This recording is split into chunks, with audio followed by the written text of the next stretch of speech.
picture above it. Yeah, that's the order that we went in, and like just to plug that. I read it. I saw it. Oh, I saw it over. Okay. All right.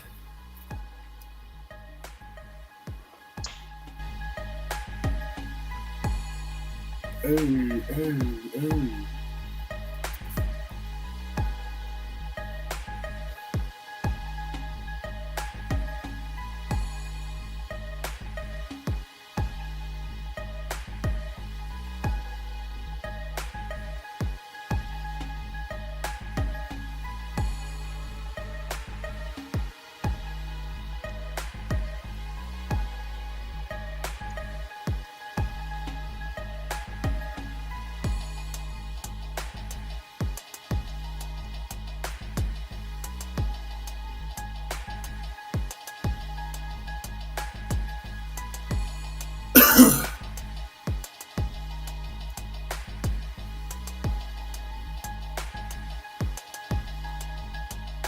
It's Stone Cold. I don't know if you can hear me, but make sure your background is quiet, bro.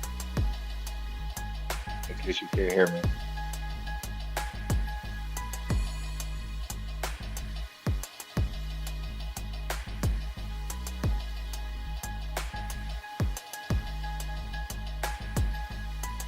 Damn. Can you hear the music? Hey. Yeah, you hear the music? I can, yeah. Bro, you are not Bay. You're bro. I thought you said Jay. I said Bay. My bad, bro. Love you too, though, bro. I do love you, though, bro. No, my wife, she's over here. She's grooving, but she's on beat to the background music. So I was asking her, can she hear it? Hey. Get them lights and them shares out. Get them lights and them shares out. Back it up. Share it out. Share it out. Share it out. Share it out. Share it out. Share it out. Get them lights and them shares out.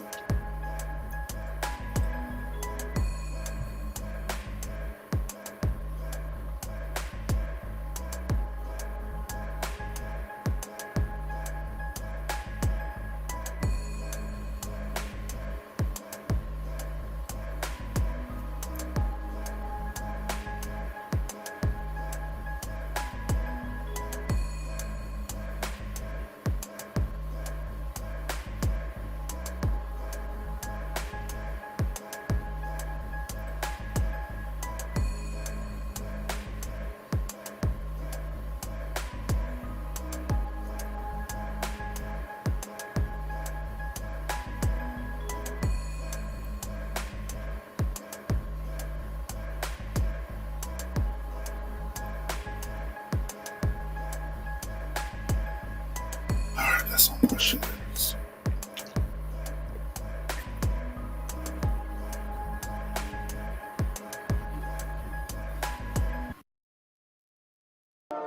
Yeah. You know it? Free birds! Yeah. Going all the way, all the way. Watch how these pieces get moving like Hasbro. You know ain't no con in these rats, so I'm trying to be calm when it comes to the cash flow. You know talking till I die from the city we ride, no matter the outcome. You know when you out, watch your mouth in the jungle, a lot of them never escape from. Agent J when I bait some, 28 in my bag like I'm Freddie T. Agent K when I'm holding the city down, blocking all of the haters like Tony B. It's our year every year, if you quoting me, we gon' see on the field. They know the county, I scream it wherever I go. When I bleed, I just see black and teal. Feel like Brunel when the place is in action. Every line that I flow always solid, that mean I ain't worried about pockets collapsing. He may go all the way, running the S's and O's, gotta love how it happens. You ain't part of the gang, I ain't gotta explain why we ain't got no room on the wagon. MIT is the Army, the Navy, the greatest is Jimmy and Keenan, the ultimate package. Ooh, never can care how you feel. You are now in the mix with the men and teal. Nothing but facts inside these conversations. Keep it 100, the law of the nation. With all the smoke, we can meet at the bait. You know the location. Executing the play when the ball cross the plane, that's the game. Hit my little celebration. Then all I can hear is them saying, yeah. Then all I can hear is them saying, yeah. All I can hear is them saying, ooh. You know it? Yeah. Free birds.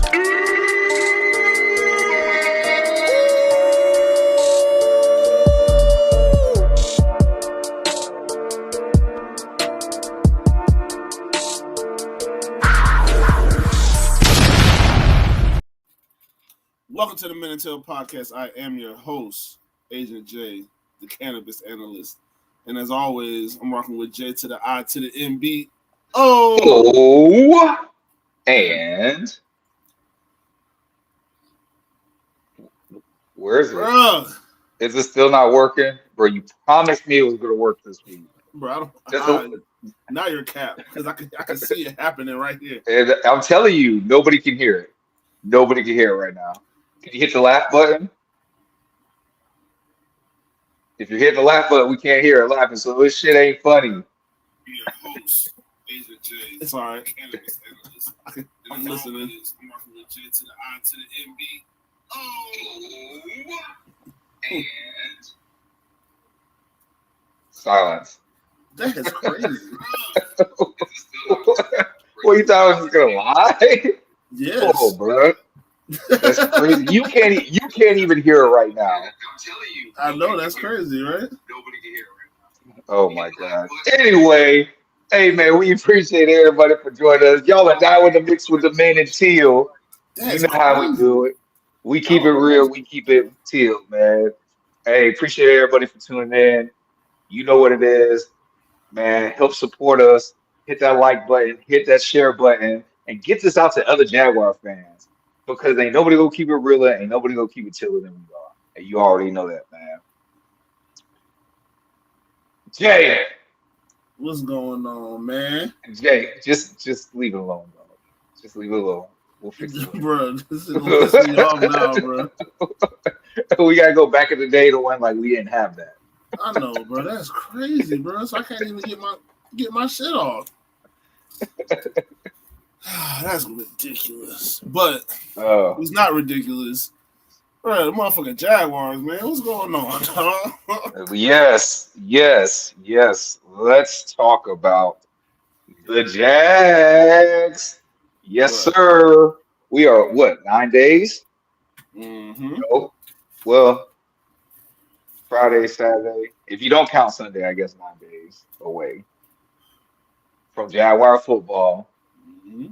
Going down to eat them some tuna. Big fish. Love fish, bro. Love fish. But before we get into it, because you know what else cats eat? They eat birds, bro. You realize that? Say what? You know what else they eat? Cats. Big cats. They eat birds, bro. Oh yeah, bro. Yeah, the Jaguars. We climb trees and go get them hawks.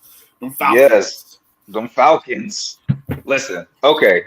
Obviously, it was a preseason game, dog. Yeah. But you know what? And I think this is the one thing that everybody in Jaguars media actually agrees on, you know, because you know us, bro. We may A alike, we may be alike, but we ain't always going to see alike, right? But I think it's resounding. The Jaguars did what they were supposed to do. Like, the starters went out there, they played against backups, and backups, right? Guys that are security guards and shit right now.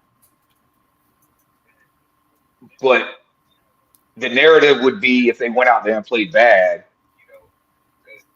the narrative would be, oh my God, I can't believe they went out there and played that way against backups, right? They did what they're supposed to do. Like, my crew's at work, right? They don't have to make their properties look immaculate. They don't have to do the extra mile, bro. But if they do what they're supposed to do, then it looks good, and I still give them their flowers for it, right? So I'm definitely gonna do this for this football team. Definitely gonna give them their flowers. Definitely go say that I think we saw the stuff that we wanted to see. Could the offensive line move people? Yes. Right? Could they create holes? Yes. Is Travis Etienne a home run waiting to hit if he has one of those holes? Yes. Now, too bad the field had a hole in it that he tripped on about 33-yard line, because that was a house call. Bro was taking that shit all the way to the crib, right? But but he pulled a tank and tripped over his own feet, dog. What's up with that? You notice, like we've had a player trip over their own feet in all three preseason games. Yeah. Tank did it. Mac did it. Tank did it first. Then Mac did it in the Tampa game, and then Travis just did it this game. Bro, that Bruh. turf monster is real, Scripted. bro. I Scripted, don't know. bro. I think, bro. They were hit. He was trying to turn like a little bit, bro, and he was running so fast, bro, that when that little bit of a lean he took, it Yeah. just out of there. Yeah, but he was out of there, bro. Wasn't nobody finna catch him. Yeah, he was He don't trip. He's out of there. But Trevor looks sharp. Trevor, he passed for 92 yards on 2 drives, right? Passed for 92 yards on 2 drives. Technically, he had 101 yards of offense because he had a 9-yard run too. He was 8 for 10. His two misses were the slight overthrow to Gabe, right? That would have been a teddy. Which honestly, like that throw, bro. Because I know you're talking about now. You're talking about the double move. Yeah. To the outside, bro. Yep. He would have been up and gone. He would have been up and gone, Hey, and Trevor just overshot him. Gabe Davis got to run that route better, bro. I just watched it. I just watched that play on all 22 because Trevor throws a fucking dot. Yeah, but Gabe Davis couldn't get. I mean, granted, the defensive back shouldn't have been able to put his hands on Gabe that far away. Yeah, he tried to turn him. He tried to turn him too when he did the double move. Yeah, but he ran in. But they ran into each other essentially, and Buddy got a good jam on him like 10, 15 yards down the field, which he shouldn't be able to do. Right. And because without the contact, I think that's just a touchdown. Like, because Trevor put that ball exactly, honestly, he put that ball where I don't think a lot of people would put that ball on the route because it was a double move, but it was fading to the corner. Like, it was a hard throw. Yeah. Fucking yeah. So that was the one, and then the other one, the game. Now was in the end zone, which that would have been a touchdown. That I know. Like the other one, we can speculate, but that one would have been a touchdown, and Gabe Davis dropped that. Yeah, so 0 receptions on 2 targets. But look, the second one was even worse, bro, because not only was it bad route running, it was lazy route running by Gabe Davis. Look, he talked to me when we were on the phone earlier. He was like, "Man, what is it?"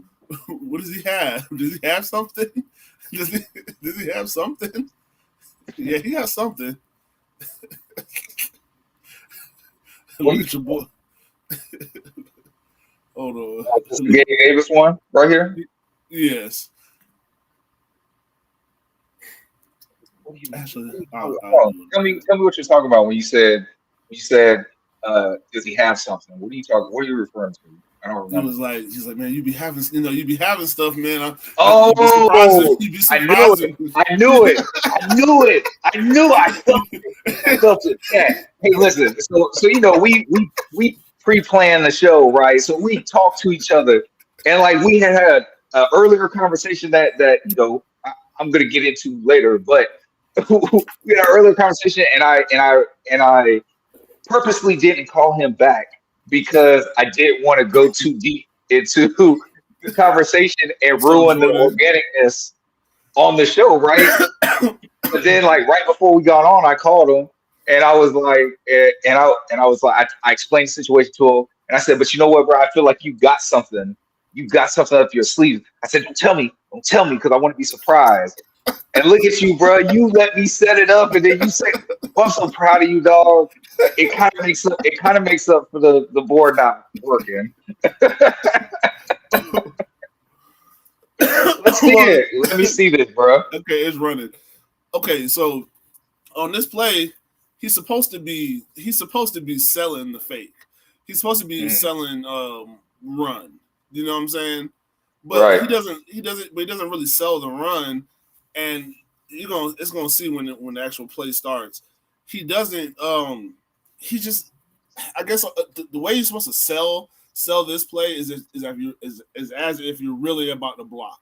So you should probably shoot. So when the ball snapped, you should the same way if you were really gonna block him. That's how you should attack that man. And he didn't attack the man like that, bro. He comes out lazy. It's like he's walking almost, and then tries to do a move on a guy that's standing stationary. See that? Yeah. If he pushes upfield, if he pushes up and almost attacks that defender and then makes his move inside, that's a touchdown, bro. Because it's a fucking dot. Yeah. It still got to his fucking hands. All right. Yeah. Look at this fucking shit. Look at that fucking shit, bro. Hey, Christian would have ran that route dirty though. Yes, he would have ran that route dirty, and fucking Trevor's just fucking. Look at this, bro. Yeah. Flinging. Look, over. Trevor held RB. Yeah. Or LB. He held LB, so it goes over the back top of the defender. Madden, bro, on Xbox. Mm-hmm. But, dog, you really surprised me with that. Thank you. Thank you, bro. Thank you. Yes, bro. Yes. Gabe, you should have caught that. And now that bro has convicted you and has proof, bro, you are convicted. Yes. Gabe, I need you to do better because I know you can do better. You know what I'm saying? Like, now I will give Gabe this. Maybe that's how they practice that. Maybe he's supposed to come out like he's not going to do anything and then put on a sudden move. Mm-hmm. But to your point, when he saw that the safety didn't move, you know what I'm saying? Like he stood there, so he didn't move. Like you should. I agree with you. He should have immediately attacked it aggressively to the corner that was shaded on the inside. He should have attacked it aggressively, and that would have really sold it. Because now the safety has to make a decision: is he going to crash down to try to help stop the run, right? And if he crashes down, he's wide open. Gabe Davis is wide open back there, and it's still a dot. Yeah, and it's still a dot. But there's nobody there. There's nobody there, you know. But yeah, good catch, bro. Yeah. Well, Robert said Washington could have. Yeah, and it really, I think Evan. Well, we already know Evan. Mm-hmm. But yeah, nah, he should have had more awareness when the safety didn't move, so he didn't buy the under center, under center about to hand it off. Yeah, and Gabe should have recognized it. Yeah, and that's the thing. It's just like I said. Hopefully they went back. Hopefully when they the same way we can see that happening. They say, "Hey, Gabe, you gotta sell it. You gotta fucking sell it because we're on the 5-yard line, right? I think we're on the 4 to 5 yard line. The defender standing at the goal line. You can hit him. Like you can make contact with him, bro. You're within 5. Like you can actually make contact with him and shed off. Evan shedded his defender each time. Like the first touchdown, he actually was able to get hands and swim move on the guy. The second time, he shook Buddy. Oh, he did like a post and body, and then did like a reverse rip. He did a reverse rip to turn around and catch the ball, but create that separation at the same time. No, I'm talking about the second one. See, no. So on the second one, it really was just a corner route, bro. But what happened was he gets up, and you're supposed to. It's supposed to. It's like hockey, bro. Like a triple deke. It's like a triple deke. Because what he did, because he froze the defender. Yeah, I think he was coming down. I got that play kind of not really. I can have it queued up, but normally people they'll like really try to stick it hard. He didn't really try to stick it hard. It was more of a wiggle, and he never lost speed. He came at him, but it was still standing still. He went out and out. Buddy was frozen already. He didn't even touch when he did that like this, the little in turn. He didn't even touch him. He was anticipating him being there and having to clear him out with the touch. But Buddy got froze. Buddy got stuck. He literally crossed him up.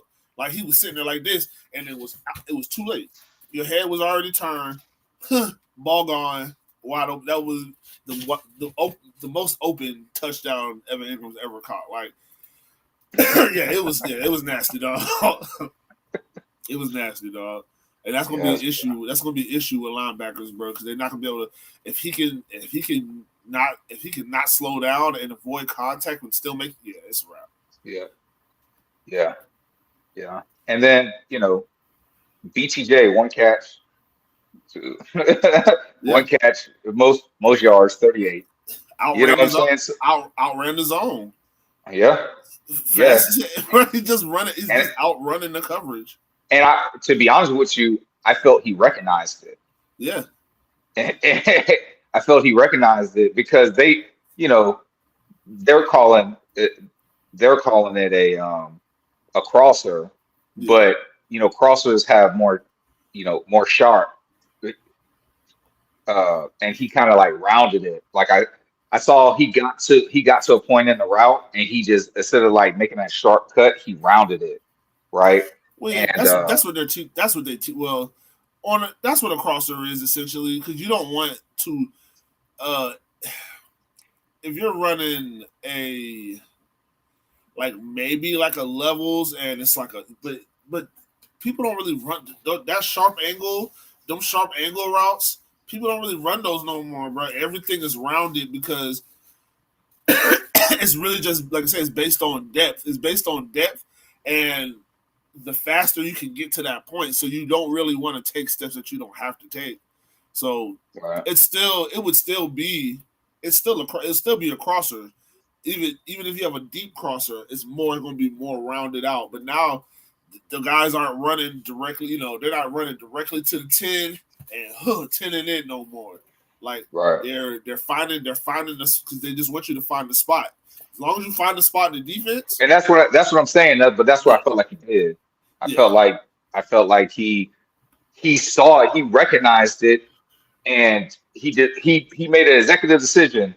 Yeah. If I could say one thing, that's the thing that I appreciate about Parker Washington right now, is because when we talked about him last year, it always seemed like he couldn't make up his mind on what he wanted to do on some things, right? Yeah. And it's like you wasted opportunity because you sat there and had to think about it. And this year, there's no hesitation. Like, bro's out there pulling Call of Duty and Fortnite slide cancels and shit. Yeah, and he didn't have to do that because, honestly, I think if he don't slide, I think he can cut up that sideline. Yeah, that's a possibility. Because Trev still hit him and stride it. He didn't have to go low for that ball. Well, I think so it was low comparatively. Parker Washington is what, 5'10"? Yeah, it's like 5'10", 5'11". But he where Trevor was delivering the ball, it was almost at like hip level. It was a good thing by him like kind of bouncing down. He made sure it was like in his numbers. Yeah, you get what I'm saying, and he popped back up. But yeah, bro, I think this is what we agree upon resoundingly throughout the Jaguar talking head community. Fucking the Jaguars went out there and they took care of business, and not just the offense, the defense did too. But before I go on, man, let's get this guy's thoughts. Long time no see. Hey, look, man, the board ain't working, so break glass. That's fine, man. Cold Steve Boston. Hey, what's that's up, fine. man? How you doing? Doing good. The little ones growing up pretty fast on us, and like I've been wanting to get back on the show, but I've been having football practice Thursday nights, and by the time I get home, you guys are finishing up the show. So I mean, it's all right, bro. We're like a Boys to Men song. We're doing just fine. Hey, but nah, bro, it's good to see you. Glad to hear that the baby's growing up and yep, 8 months now. 8 months. That's what's up, bro. That's what's up. So, man, we're talking about the beatdown that the Jaguars and we just Spectacular. spectacular, exactly. But Stone Cold, now that you're here, let me add, we talked about the offense, and we talked about the offense did what they were supposed to do, but they're not the only ones. The defense did what they were supposed to do too. Tell me what you thought about the defense, Stone Cold. The defense is going to be special this year.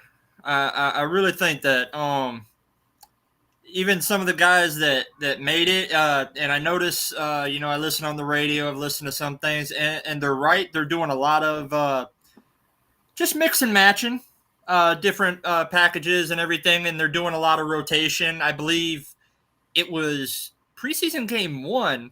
Basically, Ryan Nielsen pulled a hockey substitution and substituted like 5 guys at once, and there was no downfall. There was no confusion. It just seems like they're a unit now this year. Like, because we saw later at the back half of the year, there just seemed like a lack of communication, but they're like just down pat. He's making it simple, like it's complicated, as they say, but he's basically dumbed it down. Made it it's a complicated scheme, but he's made it simple. It seems like they're less thinking and more reacting. And I'm seeing a lot out of the defense. I mean, Trayvon has been getting a lot of consistent pressure.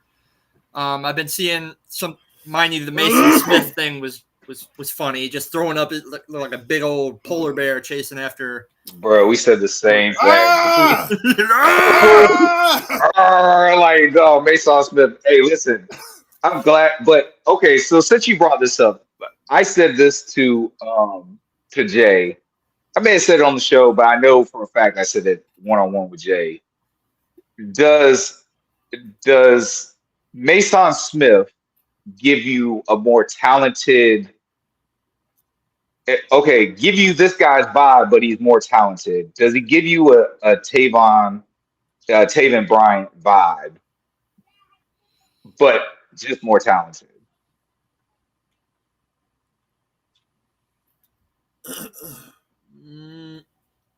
I see where you're going with that one.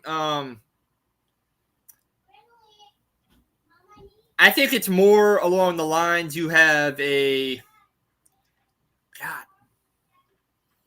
Well, I'll tell you what. This is why I say Taven Bryant, because I have seen that man bulldoze people into the backfield, right? But I also have seen this man be in the backfield to make a play, and he's not making the play because he's too busy overpowering shit, right? Him being the bear was one. Now the argument could be made, well, he put his arms up not to, tackle him, but to swipe the ball down. That could, but you couldn't stop your feet though, right? He had so much power and focus going into his feet that he couldn't stop it. And so that's why it looked the way it did when he put his hands up and swiped down. It was funny. But in the it might have been the Bucks game. I think it was Bucks game, but there was a block. So he's driving the guard into the backfield, right? And he could have had a tackle for loss on the running back. But instead, he doesn't disengage. It's not like he can't disengage. He just won't stop driving his feet back to disengage and shed off for the tackle, right? But lucky for him, Jordan Jefferson was right there to slam down on the gap. But the running back got a positive gain out of it when it should have been a loss. Yeah, you know what I'm saying? No, I understand what you're saying. I mean, he's done some things that have been unnecessary, meaning I need you to get in the backfield, which he does, but I don't need you to play patty cake with this guy. You just get him off you. It's what I teach the kids on defense. There's no point playing with this guy. You got to go through him and chuck him off you. And it's just, some unnecessary things that he does. But they keep forgot the main objective. Yeah. Like, yes, your first objective is to get where you need to get to. But right. The main objective is your spot, man. But the main objective is to hit the quarterback. Never lose focus of hitting the quarterback. If he doesn't have the ball, don't hit him.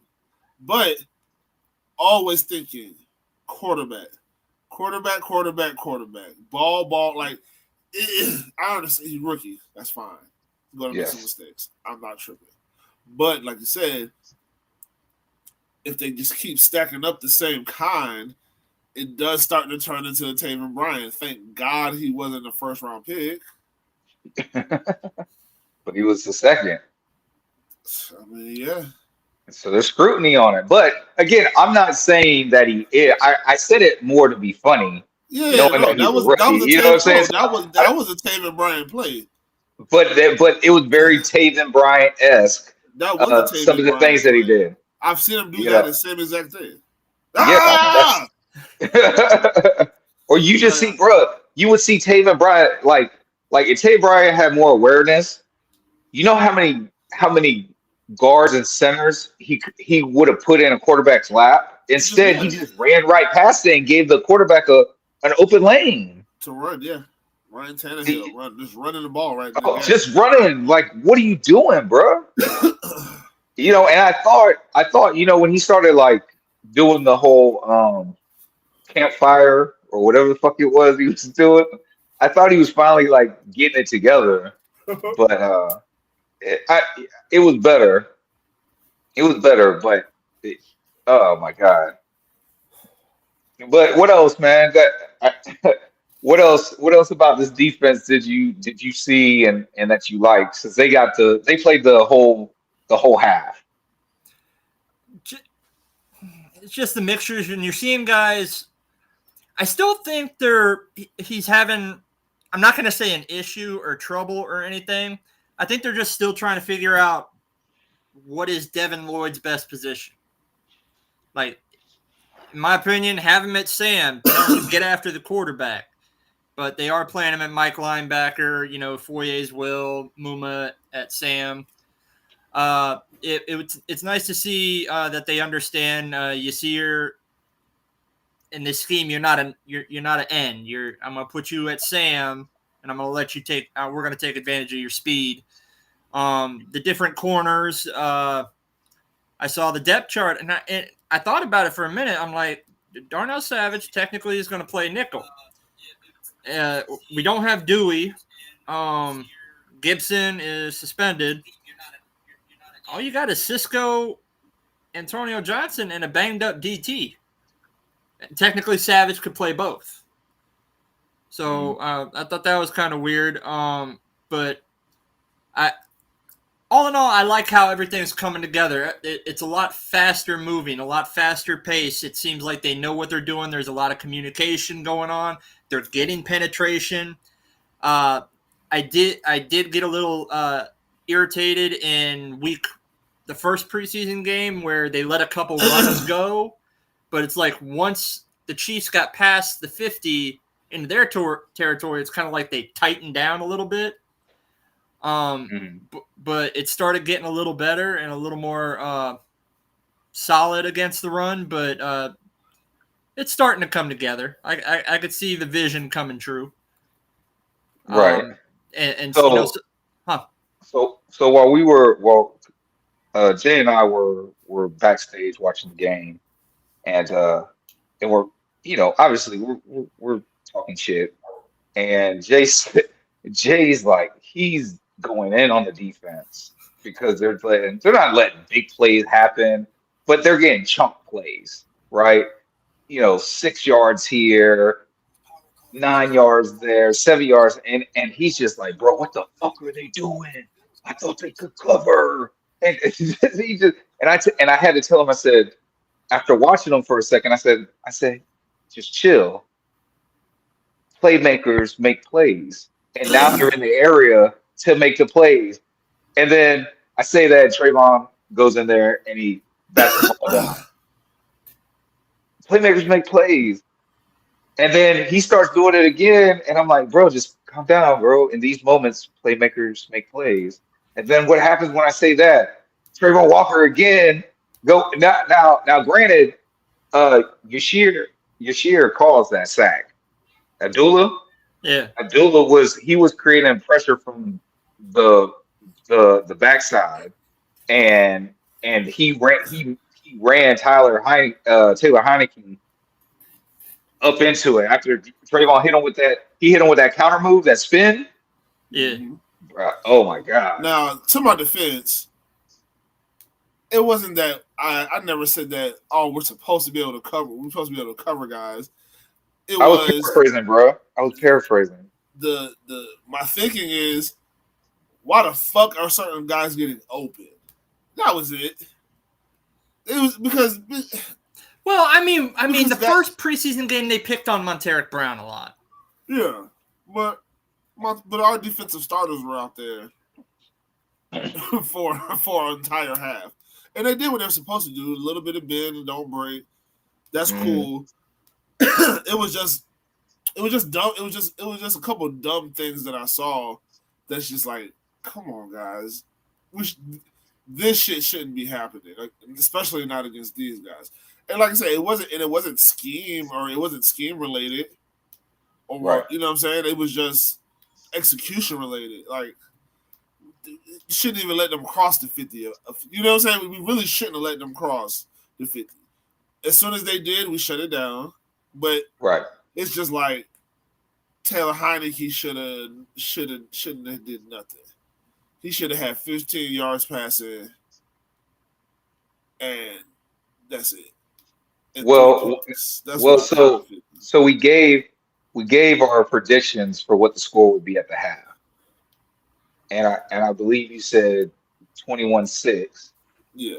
Right. And I said 17-3. Robert actually commented it, and I was like, yeah, that's what I really want to say 21-0 is what I said. But I was trying to be reasonable. I understood that mistakes could happen, something fluky could happen, but I really did feel like this team, that defense wasn't supposed to allow them to score. The surprising thing is that at no level of our defense allowed them to score. Yeah. And at each level of the offense, well, I guess EJ Perry, they didn't score, but Mac Jones came out there and he got what, touchdown and 2 field goals. Yeah. Yeah. So, and then Jalen Jackson got a touchdown. Hey, they brought my boy back. Isn't he on practice squad? He is, bro. He is. So they kicked ass, bro. Everybody knows that. We don't want to dwell too long on that, but I have to give them a flowers because again, they went out there, they did what they were supposed to do, and they got the job done, and they looked like a good football team, right? And yes, they look competent. They look like they knew they can go out and they can execute what they had to do, right? And they didn't let like penalties or stupid mental errors get in the way of them succeeding, right? Travis looked good running, Tank looked good running, Dearness looked good running, Trevor looked on point and perfect, just like he's been looking these past the last few days of open practices, right? Mm-hmm. Evan looking like Evan. Parker Washington looks like, I think Christian Kirk's going to be here next year, but he's looking like they don't need Christian Kirk. Yeah. I'm saying he looks like, hey, I'm a younger, faster, stronger Kirk, bro.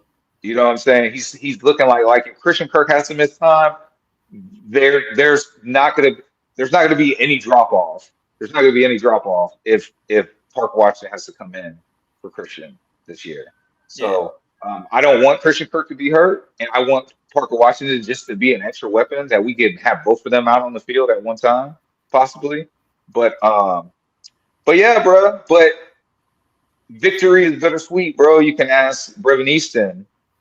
Caught the game, basically the go-ahead touchdown in the Bucs game on that was a dot Friday, or no, that was Saturday. He caught it on Saturday. He celebrated the rest of that night, had a good Sunday morning, and then Monday got the phone call saying, "Hey man, turn in your playbook."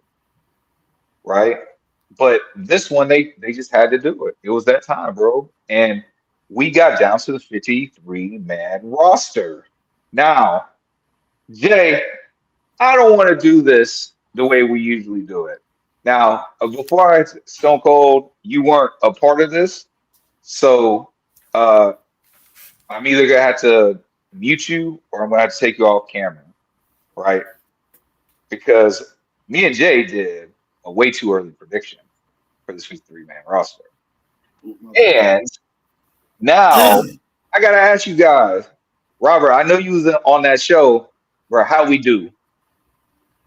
How did we do? Right? Jay, you ready to find out how we did, bro? Yeah, man.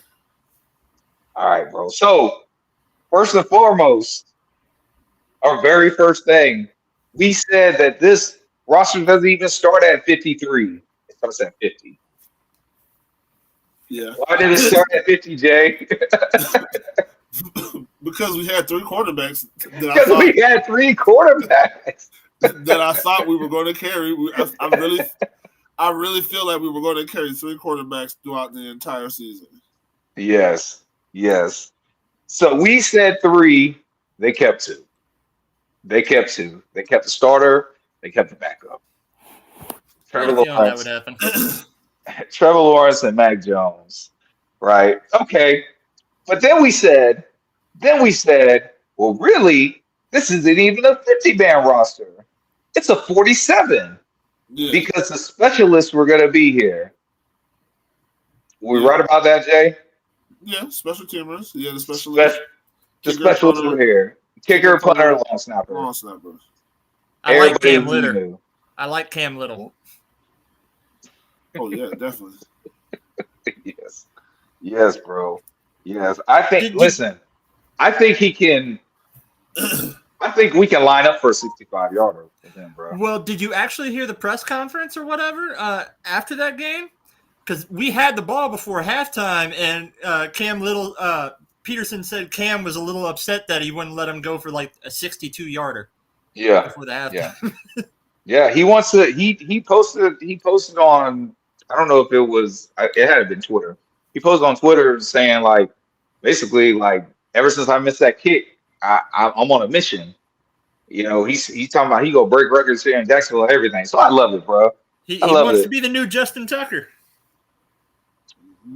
The next one we talked about was running back.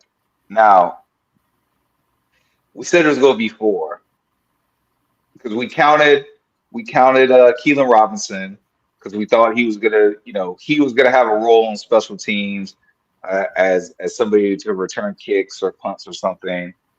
He's on IR, so that's another X for us. They only kept 3: Travis, Tank, and Ernest. Damn, dog. So right now we are 1 for 3. We're 1 for 3 right now. Next, we said tight end. I think we got that one right, bro. We said 3 tight ends. Yeah, we said 3. We knew who the 3 were going to be. They kept Evan.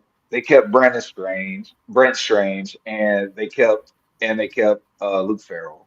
You know what I'm saying? Like we knew that was a core, especially when Murtaugh got hurt. You know, season-ending IR. Like it was over with. It was over with, dog. We knew that we were keeping 3. Now, this is where they got us the worst, bro. O-line. And the lineman. O-line, bro. We said 9. We said 9. We said 9. We said, oh, listen, if y'all want to, and if you want to just fact check what we're talking about, this is on the practice episode. 47 minutes in, aired on August 31st. I'm sorry, August 1st. August 31st ain't even here yet. August 1st, it aired. It's in 47 minutes in when we do the way too early 53-man roster. So I just want y'all to know, man, we ain't over here cheating, dog. We're sticking to our numbers and everything we said. We ain't gonna come back here and be like, yo, boy, we got it wrong. Nah, no. But on this, we got it wrong, bro. We said 9, and we had Tyler Shatley making the team, right? I had a feeling it wasn't gonna happen. Had a feeling. Right, and it's a sad year, man. Sad year. It is, but I think none of our guys. Well, that's not true. Eric Hallett just got picked up. I think he went to the Chargers for their practice squad. But when the initial our releases and our waivers, like nobody picked up our guys, right? Nobody picked up our guys. So Tyler Shatley, though I did think that if you let him go, a team will come pick him up because that's if he would he's go a though. long. That's true too because he has a choice because they released him, they didn't waive him, right? Yeah, he's a vet. So, but we had Tyler Shatley making the team. That did not happen, bro. Well, we were right about the 5, right? Cam, Cam Robinson, Ezra Cleveland, Mitch Morris, Brandon Sheriff, and Anton Harrison. We were right about the 5. We said that Walker Little was going to make it. We said Javon Foster was going to make it, right? So that's 7. And I believe we said that well, no, because then Tyler Shatley would have been 8. So who would have been our 9th guy, bro? Was it Cooper Hodges? Cooper Hodges would have been our 9th guy. Yep. So you had them cutting Luke Fortner. No, I counted Luke Fortner in that. No, you didn't. Yeah, I said the 5. I said the 5 offensive linemen. The main 5. Then you said Walker, Javon Foster, Cooper Hodges. You never said Fortner. No. Cooper. We just said Cooper Hodges when we just added it, but he said Luke Fortner. That was the 3. That was 8. Cooper Hodges was 9. Yeah, Cooper Hodges was 9. And we had them cutting Cole Van Lannon. Nah, man. Right. 4 tackles. Yeah, bro. But I think Javon Foster can play something. I think he could play guard. Yeah, I think not Cooper. Cole Van Lannon. I think Cole Van Lannon can move inside and play guard too. And then Cooper can also play guard and center. So, they did to the offense kind of what they did on the defensive side, where they have viable backups that can play multiple positions, though they went heavier on line than we thought. So, bro, that's another. So now we're 1 for 4, bro. Oh, yeah. By the way, we're 2 for 4. 2 for 4. Okay, 50-50. We got tight end. We got tight end and the specialists. It's still pretty good to find out all draft picks this year made the team. Yeah. No, we're 2 for 5, bro. Well, now because of the lineman, lineman, 2 for 5, 2 for 5. But we even it up right here though because the receivers 6. Yes, hit it right that was an easy guess. 6, bro. Yes, hit it right, and it was everybody who we said it was going to be. Yeah, everybody. It was Christian. It was Gabe. It was BTJ. It was Parker. It was Devin Duvernay and Tim Jones. And like we said on the show, this was Tim Jones. This was Tim Jones's job to lose. Was Tim Jones's job to lose. Now I got a question for you. Do you think what was it, the Bucks game, those 2 drops by Elijah Cooks, that really cost him? No. Or was it just special teams value in general? I think it's just special teams value.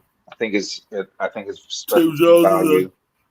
Tim Jones gives you a lot of special teams. He's always down there. He's always down there to try to get that bitch inside right off the goal line. He plays clean. He doesn't get penalized. He'll go out there. With the offensive unit, he'll block for you. I think he's a high. he's a guy that they can depend on to go and do the nasty work that you can't get your other receivers to do in fear of that they'll get hurt and then they won't get to do the thing that they're really good at, which is catch the ball.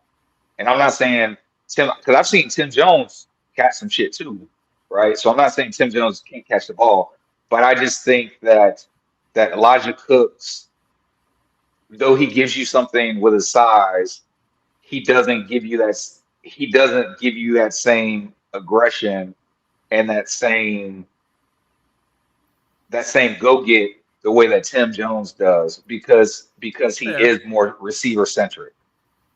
You know what I'm saying? Like I can't really go all out with you because if I hurt myself, then I won't be able to run down the field and use my big body to catch the ball. Where Tim Jones is like is more along the lines, well, that's not my calling. If they call my number to catch the ball, I'll catch the ball, but that's not my calling. So I'm not even gonna worry about catching the ball. I'm gonna put it all on the line. And he does, bro. And like I said, and he does it so clean. He doesn't get penalized when he does it. You know, I think that's now Dewey has like that's what kept him on the team for a long time, right? I just think Dewey has developed and fallen into a good situation with a defense that plays to his strengths, that aggressiveness, that wow boy, that Dewey Wingert is, right? Yeah. And listen, this is going to be controversial. I know this is probably going to be controversial because a lot of people just think that he sucks, and like I don't think he sucks, but he didn't play good for us. But I think Caleb on Chason would have flourished in this kind of defense, personally. I think this is a defense that plays to his strength. I think it's a defense where he could play like an Abdullah type role, Mm-hmm. coming off the edge, but not coming off the edge, but you know what I'm saying, like out there. Making plays in Taylor Smith, space, being in yeah, space and like making Taylor plays. Smith. You feel me? Like I really think that if Caleb on Chason had a chance to play in this, especially like when he first got drafted, um, I think I think he could have been a little bit more successful in the league. But uh, yeah, I don't know, bro. So so yes, bro, we get the receivers right. So now but now that makes us back at 50-50. Because now we're 3-6. Yeah. Then we go to edge. Bro. Well, D line because we Well, had yeah, okay. So D line, bro. In D line, we said they keep 9. they kept Uh, 11, but they kept 11. They kept yeah. 11, dog. And Right I'm not now, and I'm not and I'm not mad and I'm not mad about being wrong on this one. no, definitely not, because we were asking the question, how do you keep this guy? How do you keep this guy? Now, mind you, Travis Gibson was still here, so Travis Gibson was in that count, but Mm-hmm. um, but he gets traded away to Seattle, and um, it- I haven't heard it be confirmed, but it's either a conditional seventh or a conditional sixth round pick that he got traded for. They said a 6. Okay, so a conditional six, but like I was wondering, like how do you keep Tyler Lacey? How does Jeremiah Ledbetter stay on this team, right? Well, one, you get you trade away Travis Gibson. Oh, and Yeah. Michael Cole, that was another question. Yeah, all the Right? draft picks made the team, which All the draft picks made the team, dog. You normally know, doesn't happen. Yeah, yeah. but they got rid of all the edge rushers. But I don't think they are. I don't know if you're being facetious because we didn't talk about that. You haven't told me your opinion on that, but I don't think they did though. No, You know, I don't think. I think we. I think. No, I think we made the right decisions. It's just when you look at where the edges are, like for them to, for it to be broken down some places as the edge with the 4 guys, and then the 5 they cut, and then you compare it to the interior part of the line with the 7 guys and only cutting 1 guy. You know what I'm saying? It's like, and like I said, Right. they had, Travis Gibson, they had him categorized as an edge. So that was 5 guys either cut, waived, or traded. And with the defensive line, they cut, waived Jonathan Marshall. That's it. Right. So it's just like, damn. Yeah. But I Well, mean, and if they don't change, Atome Wo made the roster. Atome Wo, yes. Yes. So I'm glad one of those guys made it. But they have him as a linebacker, don't they? No, defensive line. Oh, they got him in D line. Yeah, they got a lot of guys that can be inside outside. So we got a big versatile line. I think that's the strength of the defense. It's like there's so many packages and combinations that you can put together and not be predictable. It's just I don't know, bro. This defense just seems like quarterbacks' eyes are going to trick them so much because it's going to be hard to keep track of who's in the game and who's not. Yeah. With the way that Ryan Nielsen is subbing guys in and out. And it's going to make it hard. It's going to make it harder to because think about when they got to watch cut-ups, right? It's going to make it hard for our offense to quickly recognize certain defensive packages that we have out there because of how quickly we're moving guys in and out, bro. Like even when we're in our base defense, it's not a guarantee that we're gonna have base personnel out there. So now when you're seeing it's Trayvon and Eric on the edges, and then you got Mason Smith and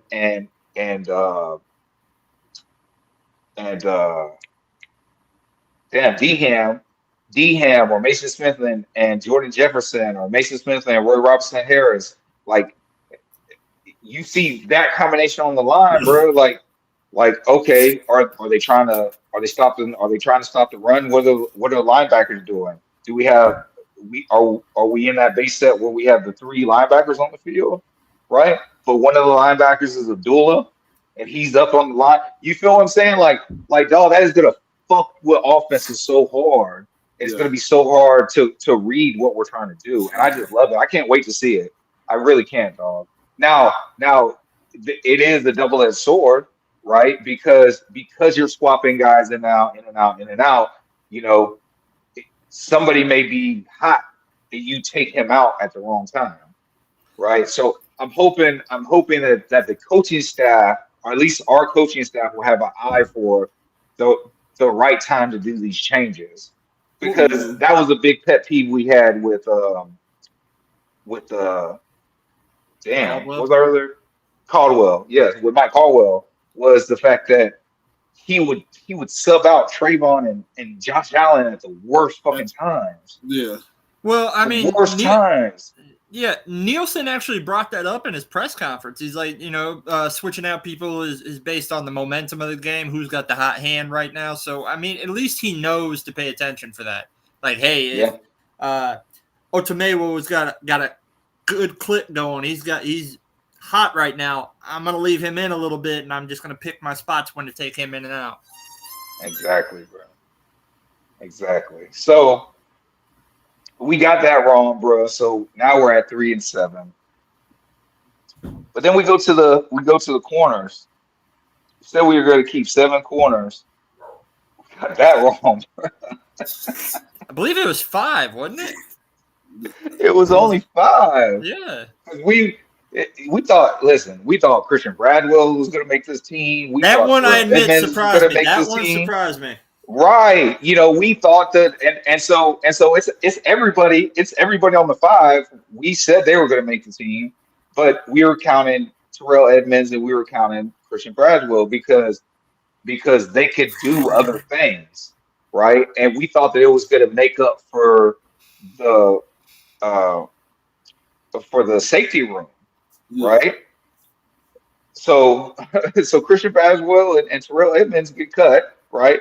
And they're left with five. And it's the same five we say. It's Tyson, it's Darby, it's Jarian, it's Prince and and Montero, uh and Monte and Monterey, Busta, bro. Busta. Well, Busta. no. We didn't have what's the name with the corners? Who? He means Savage. We didn't I didn't say have Savage. No, Edmonds. We didn't have Edmonds with the corners. We had what's his name making it. I think we had Braswell and Hallett. Oh no, Hallett and Buster Brown making it on the way too early. That was our seven. Because we went seven for cornerback. Right. I thought we put what's the name at cornerback? Uh Savage. Darnell which is Savage. weird, just because I know technically, they're going to play Savage as their nickel. They've already Yeah, if made he's that. playing nickel, I'm counting him as a corner. Yeah. I Yeah. mean, I know he's a safety, but But I mean, that's also the same thing with Antonio Johnson. He plays both. right, but we specifically counted Antonio No, I know. Johnson in safety, Yeah, right? Yeah. that's where he's starting this year. And so and so and so dog, so we get that wrong, bro. And then And then six linebackers. fucking linebackers, bro. We said But you five know what? linebackers. You know what though? That's what we fucked up at, because we really should have just threw our thinking caps on and said, hey, we're in a 4-3. We got three. We're probably gonna have three backups. we probably should just said we're gonna have three backups. We're gonna have six linebackers. That's on us. Yes, That's that is completely on us. on us. Absolutely. When I Listen, you saw it, heard I me said, here of course they first. can. We're dumbasses. I said, And I mean, you got to understand they were going to use Caleb Johnson on special teams. That's why he made the team. Yeah. No, we actually counted Caleb Johnson. We counted Caleb Johnson, but you know what it was? We didn't count Yasir Abdullah because we didn't know how it was going to look with him transitioning to linebacker. Which I think is a good thing for him. Yeah, because he looks fine. Yeah. But he was a linebacker though. Like he was at Louisville, he was a linebacker. An outside linebacker. But yeah. But I can only go off with. I understand it. You know, I'm a big proponent of square peg round hole. Like, if let the man do what he's good at doing, and he's good at playing in space and being a linebacker and flying around. Because I mean, once I found out like the direction they were going with the D line, like you heard Josh Allen put on some weight, Trayvon put on some weight, D-Ham got a little bit heavier. I mean, they like literally them getting off the bus is like the first Space Jam movie with the Monstars, just massive human beings walking off the bus. Right. Yeah. No, they definitely put on size, bro. Like this is a bigger. It's a bigger,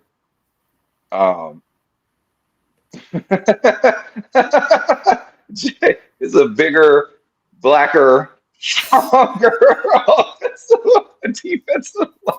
That's what I'm talking about. Because Gostick's got cut, dog. Yeah, bro, it did. Bro. They know what they be doing. They know what they be doing.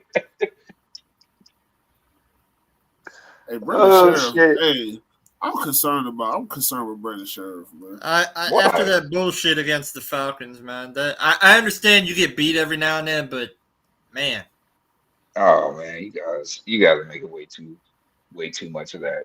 You know what I'm saying? No, like really, I'm just saying it is what it is. Thank God Trevor can do what he needs to do and overcome certain shit. But like dude didn't even have to touch Trevor. That was the thing. Like he just decided to do it. Like Trevor got the ball out. It's fine. It's fine, dog. It's fine. But let's look at the last position. The last position we said safety, and we had that right. We had that right, bro. We had that right. We had four safeties, but I don't think the safety room looked like this. We had Andre Cisco. We had Antonio Johnson. We Yeah. had, well, no, I guess it had to have been Yeah, we had Daniel it. Thomas. But I thought we counted Darnell Savage as a corner. We might have. Yeah. So one of them could have So been maybe out. Terrell Probably not. Edmonds. Terrell Edmonds was the fourth. Yeah, because no, we had DT. Yeah, that's what I'm saying. It was Andre Cisco, Antonio Johnson, Daniel Thomas, and Terrell Edmonds.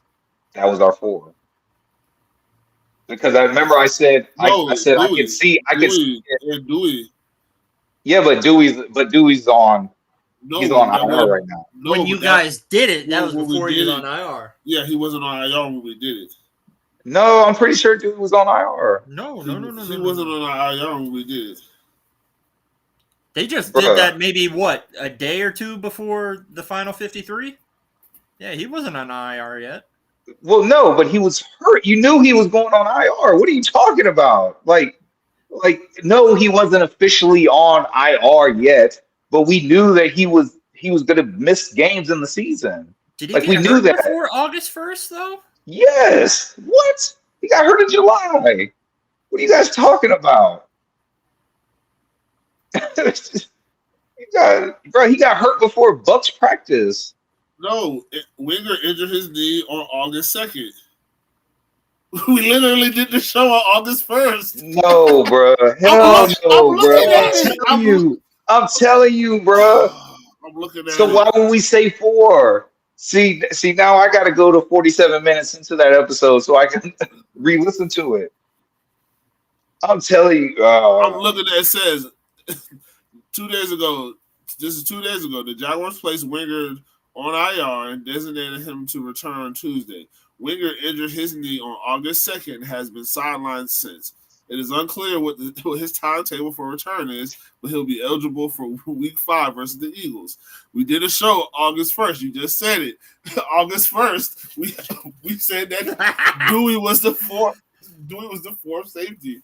Well, he was the third safety, really, but he was in that slot. Facts. Jay backed that up with facts. Nah, bro. Nah. It's okay, bro. Listen, bro. I'm calling a mistrial. Denial, bro. Denial is not only a river in Egypt. Okay, but listen, I'm appealing, bro. I'm gonna dig deep into this You can't and appeal appeal it. Yes, bro. I'm appealing this. We did the show. Bro, it's August 29th. We did the show. Maybe that's when he got but listen, it's a possibility. That's when he got diagnosed with the knee. No, the practice was August 2nd when he got hurt. I'm looking at the shit. Is that what it says? Winger injured his knee on August 2nd and has been sidelined ever since. Type in Andrew Winger injury. You know what, bro? You know what? I know. You're bro. right. I know. You're absolutely right. I don't want to be wrong with this, but I know. I don't want to be wrong with it, but you're probably right. Hold on. 27 days ago, August 2nd, head coach Doug Peterson said Winger will miss significant time during training camp after suffering a knee injury Tuesday. So what day was the second? Tuesday reports. No, suffering a knee injury Tuesday, Demetrius reports. That was the day he actually talked to us, was the Tuesday. Not where's my calendar at, dog? What does it matter? We do a show on goddamn on Thursday. Yeah, but I'm saying, listen, Tuesday would have been July 30th. The second was a Friday. Yes, they had practice that Friday. And you did the show Thursday.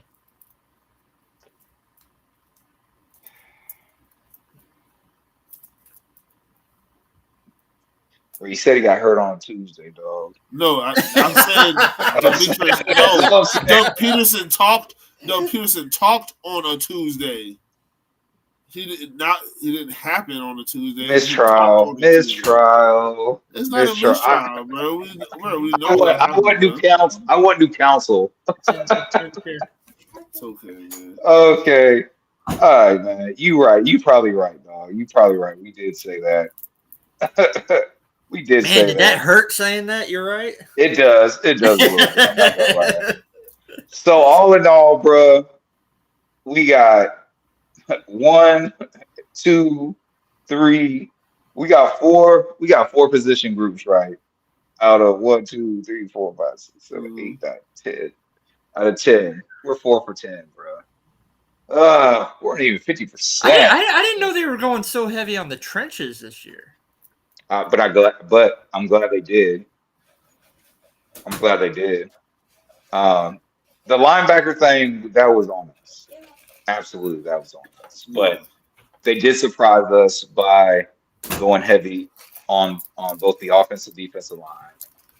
And I got to figure the Whilst, Travis Gibson thing kind of threw everybody's 53 off. yeah, yeah, yeah. And then I feel like they still have a nice balance with corner, and even though they only kept seven, it's still a nice balance because you still have guys that can do other things Yeah. other than be a corner if you need them to go in and do that. Bruh said no plea deal, take the L. I've been convicted by my peers. Not again. Oh Lord. Oh Lord, not again. Oh shit. So dog, we're 4 for 10, bro. We're 4 for 10, but you know what?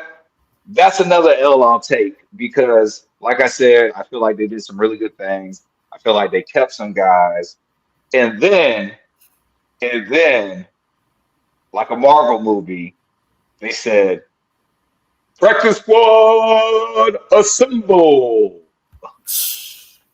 Yes, yes, bro. And guess who we brought back? 14 of our guys. Yes, sir. 14 of. I love it, bro.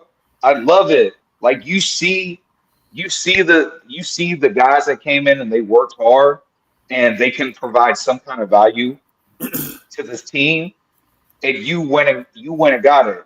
Now I'm not gonna lie, I was surprised that Trana was still there, that nobody picked him up because he has been on a roster before, Yeah, Yeah, right? he was on the Rams last year. yeah. Yeah, so That's where he. Well, that's why he knew. That's why when he talked to the coach, when the coach was over in the huddle, he was fucking with Trammell for real. oh yeah, But they was They yeah, was in bro. LA. They was in LA together. Yeah. Oh yeah, when Raheem was the defensive coordinator over there. Yeah, Yeah, damn. But you know, they bring back Sean Bowman, one of the tight ends. He only gets brought back because Yeah. yeah. Murtaugh's out of there on Hey, IR. bro, they brought it. They Uh, brought in that boy LRZ, man. I know, dog. But Rugby, rugby mind. the way they were talking, like Keith was going to be able to utilize him on special teams. Yeah, Like they'll be bringing people up and down for him. That's the yeah. way they were talking. So we'll see. We'll see. What, Brought back what, Christian Braswell. yeah, Christian Gotta Braswell. love that, bro. Yes, bro. Gotta love that. You know what you got in Christian. You bring him back. Joshua Cephas, even though Seth Williams got the blame for his fumble, Joshua Cephas came back, Yeah, bro. Like, that was good. DJ Coleman, who we thought was gonna make the team, I especially did. after the Travis Gibson. Excuse me. I did. I did. That's all. He was out there making plays, and coaches were talking about him, yeah, like unprovoked. Like not nobody asked him about DJ Coleman. He just voluntarily said DJ Coleman's name. He said DJ Coleman and Miles Cole. I thought I thought they both had a. Now I'm glad Miles Cole was able to make the team, right? God, did Because you heard the press conference, right? Balky just right off yeah, the bat, just with the measurables, like it's burned into his yeah, head. he's a baby Trayvon, bro, whose natural position is defensive end. yeah, Like he doesn't need to learn counter moves and shit like he already has that in his bag. He just needs to get caught up on in the NFL, and if he can get caught up, like it's like Trayvon never leaves the field. Yeah. I know it was just funny for how Bulky just rattled off his measurements like that. Like, man, you can't grow 36 and 3/4 inch arms, man. Yeah, bro. Yeah. Extremely But specific. I definitely. Hey, bro. He probably Trent Bulky might come from a long line of. Let me see. I can. Yeah, you gonna work out just fine. Get your colors here. Town Square auction. But yeah, bro. That means because Hutch had T-Rex arms. But yeah, man. Elijah Cooks, bro. Elijah Cooks. Again, he brings value to the team. It's just he has to be too much of a receiver. And if you're going to be on the back end of this this receiving core, you have to play special teams. You just have to, bro. And you got to catch everything. Yeah. Josiah DeGuara. Yeah, the other tight end. He made plays. He made plays in the preseason. Yeah, a guy who made plays, bro. And we got Austin Trammell back, correct? Well, yeah, he's last on the list. Okay. We were alphabetical. Okay. But Terrell Edmonds. Terrell Edmonds, who I thought was going to make the team. Oh yeah, right. Some of the hits he was laying down. Ooh. That's what I'm saying. I envisioned that like he would be a good backup or rotational piece, or in case of emergency, if something were to happen to Cisco, that the athleticism may go down a little bit, but you still get that thump. You still got a thumper out there, right? And I thought that's what he brought. And the fact that he didn't make the roster surprised me, but I'm glad that they were able to get him back on special teams. Even that was like what was reported when he was getting released, right? Now Trey Flowers, I didn't think Trey Flowers was going to make this team at all. I didn't think he was going to make the team. I didn't think they were going to bring him back in the practice squad. That's not saying like, I think Trey Flowers is a bad corner. But I do like them keeping Edmonds and Flowers. Yes. Because at the end of the day, the practice squad, they're still around the team all the time. They just don't travel, right? Correct. You need these kind of guys. I mean, you got to figure because Flowers was at Atlanta last year. You need these kind of guys in the locker room. Yeah. You need veteran players in the locker room. Even if right now they're not playing, they're going to keep preparing to play. But you need these kind of guys. And like I said, if he was in Atlanta with Nielsen, like these are somebody who understands some of the defense and can help bring along guys better. So it's like we find a job for you. Like if something happens, like I say, that's what the practice squad for. Somebody go down. Right. Guess what? We were injury plagued last year. Back half of the season on defense. Knock on wood. So it's yeah, and the other part of it is, when they're running a scout team, you got some good veteran guys to go against. Yeah, on scout team, right?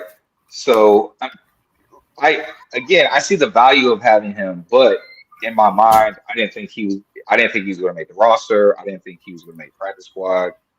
To be honest with you, I put it in the sense where he's a veteran. If he gets released or if he gets waived, somebody else is going to pick him up, right? Like somebody else who like just needs a back end corner. Like, hey, this is a veteran. He's made plays in the NFL. He's played at a I'm not going to say a high level, but he's played at a starter level before. Bring him on, and the fact that nobody got him. I think it's smart of Jacksonville, but he didn't impress me, right? So if he wasn't on the practice squad, I wouldn't be heartbroken about it. Joe Gaziano, another guy that was over at Atlanta with Ryan Nielsen. Mm-hmm. He made it back on the practice squad. Our boy Jalen Jackson, bro. Let's go. Y'all know we knew Jalen Jackson, like it was a long shot for Jalen Jackson to make this 53-man roster. But the hope was if you can't make the 53-man roster, at least bring him back to the practice squad, and that's exactly what they did. Stephen Jones, I had them cutting like Stephen Jones, Yeah. like, like, Yeah, bro. I like, didn't hear that. Like, I mean, I don't even remember him playing, bro. Well, that's because he yeah, was hurt bro. most of the time. You know, I was thinking more like Daryl Williams, but they bring back Stephen Jones. Okay, whatever. Stephen Jones, though, I will give it to him for this. That's a big boy. What I'm gonna say? What are Yeah, his yeah. measure? What That's are a his massive. what are his measurables? I'm pretty sure that's what Trent Baalke has a hard on for. So it's like like I'm pretty sure. Like I said, I'm pretty sure the kid's. He's like 330 or something like that. He's a massive person. Yeah, but like I thought Daryl Williams would have been better, but it's cool. Whatever. Tanner Muse, the guy that came over from the Raiders, I believe. Um, I Yeah. don't know if he went to 340. school. I don't know if he went to school with Trevor, but he is from Clemson. He did I think go he to did. Clemson. Yeah. To answer your question, 6'5", 340. Okay, yeah. Who, Stephen Jones? Yeah. Oh, I didn't ask that question. He You made a did. statement. I'll say what are his measurables. Oh, you said what the Yes, measurables was. Okay. 6'5", 340. Big boy. Yes. Big Of interior line. course, CJ Beathard, Beat he hard. was released. Yeah, he was released Injury injury settlement. Injury settlement. That sounds like, hey, look, bro, we're just gonna release you and we're gonna give you severance pay. Yeah. You go heal yourself. I mean, if you think about it, last year he came in for Trevor in the Cincy game, but he did get hurt. He just tried to play Yeah, through he it. was hurt. He was hurt last Even training in the camp. Carolina game, he got hurt. Yeah, I mean, What's the he's point in having getting a backup older. that's He can't be taking hits, bro. Yeah, and to be honest with you, in that Tampa Bay game, he looked like he wasn't seeing the field either that good. But I don't know. I'm not going to speculate on it. He's not on the team right now, but EJ Perry is, because again, you got to run scout team and you need a quarterback to do that. And then lastly, Austin Trammell. I'm glad that we were able to get him back. I'm glad if something were to happen to, um, Christian you know, and you needed to fill. You didn't want Parker Washington back there catching punts or kickoffs, or you don't want Tank back there. Austin Trammell would be a good guy to call up. Well, if you And think you about it probably won't. hypothetically, from the conversation earlier, if hypothetically speaking, Christian Kirk wasn't here, we know Parker would fill that role. But I think Austin Trammell would be a backup slot guy then. He would become that. Hypothetically, if he's still with us. Yeah. But that's what I mean. That's what I'm saying. Like, if Christian Kirk were to go down, then Parker Washington would move into Christian Kirk's spot, and then you can, because he's pretty much that. He's in that mold of the Christian Kirk, the Christian Kirk, the Parker Washington, and then Austin Trammell, right? So he was anyway, catching everything. I think he only dropped like one pass. Yeah, he dropped. He had one. He had one drop, but at the same time, he looked good, bro. He looked competent, and he looked dependable. Like, and that's the most important thing, right? Is that we need guys that are come out here and they're going to be dependable. We had guys last year that weren't dependable, bro. Like, they weren't running the routes they were supposed to. They weren't catching the ball like they're supposed to. They weren't getting their feet in bounds when they're supposed to. Our very own Julian Edelman. We didn't have dependable guys, and then guys couldn't stay healthy either, right? The best ability is availability, isn't that what we say? So you got a bunch of dependable guys, right? Now, injury can happen to anybody. I'm not I'm not saying like, oh, you should play this game and never get injured. That would be silly. Like everybody, even if it's not something that they have to be taken out of the game for, everybody gets hurt playing football. Yeah. I don't care. Like everybody gets some kind of, whether it's a jam finger or something.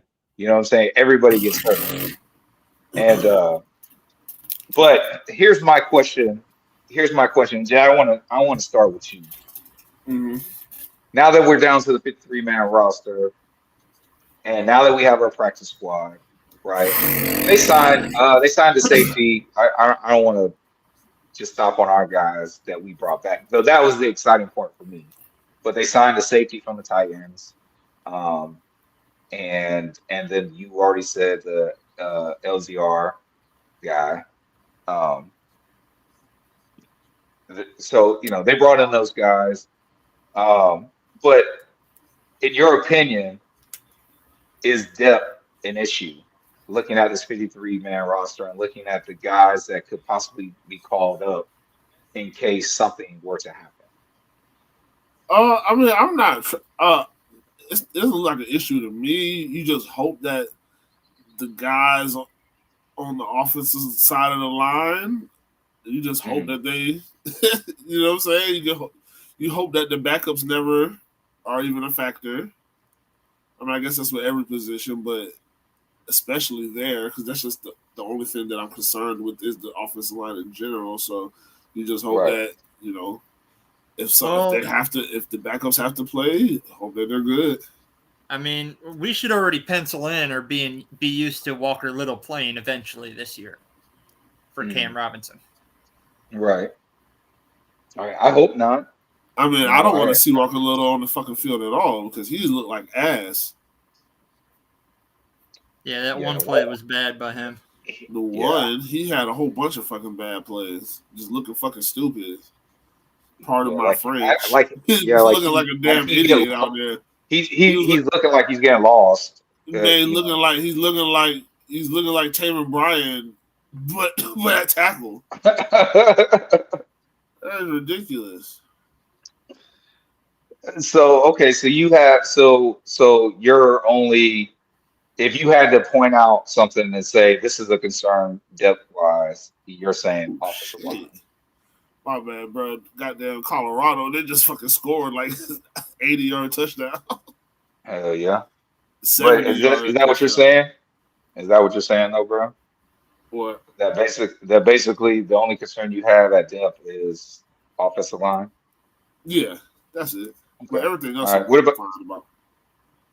what about you, Stone Cold? I mean, pretty much it's pretty much the same thing. I mean, our biggest worry is our offensive line because we want to keep Trevor upright. So that would be our depth. The only right now, like confidently on the starting offensive line with 100% confidence is Anton Harrison. Dude's a stud. I don't know what the hell it is, but like Oklahoma knows how to make tackles.